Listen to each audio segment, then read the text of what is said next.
My next guest is a guy whose career is dedicated to love. He's a romance enthusiast who can be seen pairing up singles alongside Patti Stanger on the hit Bravo show, The Millionaire Matchmaker. Welcome on the phone, David Cruz. How are you? Hi, thanks so much for having me. I'm so happy to be here. I'm happy you're here. Wish you were here in person, but we'll make do. David, you and I know. you and I were talking on the phone, I guess it was about a week ago, and you said that there's no more phoning it into the bedroom after this 50 Shades of Grey phenomenon is out. What did you mean by that? Well, I think at this point in everyone's life, I think there is no more taboo. And so if you're a beginner, there's enough out there, including books and movies, for you to be a good lover or for you to be, a good boyfriend or husband. And so there's no more phoning it in. People know what they want, they see what they want, and you just can't fake it anymore. So you got to learn to step up nowadays. And you got to learn to communicate what you want too, and be comfortable with that.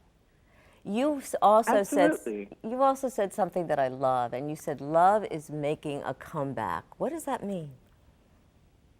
Well, love is making a comeback is kind of my saying that I have on my website, Finding Cupid. And for the longest time, we were kind of in a funk in the world. We really were a little bit jaded about relationships.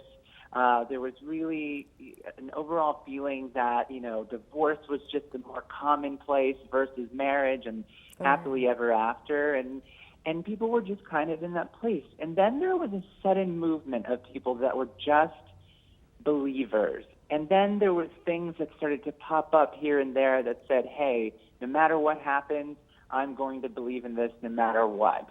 And it's really starting, a revolution of people that really believe in it no matter what's happening in the world. And I think that all of these little subtleties are what I'm seeing and why I say love is making a comeback.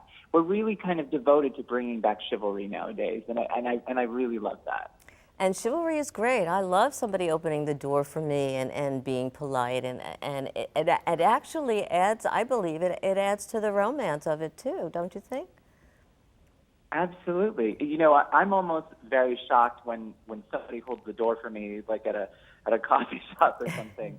But I'm even more shocked when somebody, is very nice, or I hear some of my clients say, I called her the next day to say thank you, or I sent them a thank you card, or I sent flowers the next day.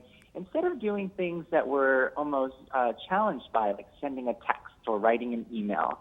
So I really feel like we're really trying extra hard to be part of that phenomenon of bringing love back into everyone's life.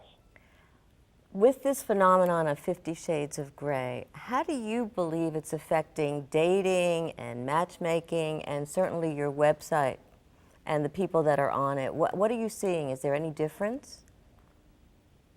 Well, I think 50 Shades really speaks to the understanding that people want more from relationships. Like I said earlier, we've really been kind of mulling on the fact that divorce has been a commonplace phenomenon within the relationship world. But now that people are trying really hard, or for those people who are in long relationships, we're really trying to invest in how we take care of those. And so what 50 Shades phenomenon speaks to is for all those people who are in relationships that want to spice it up, that want more from their sex life and from the bedroom.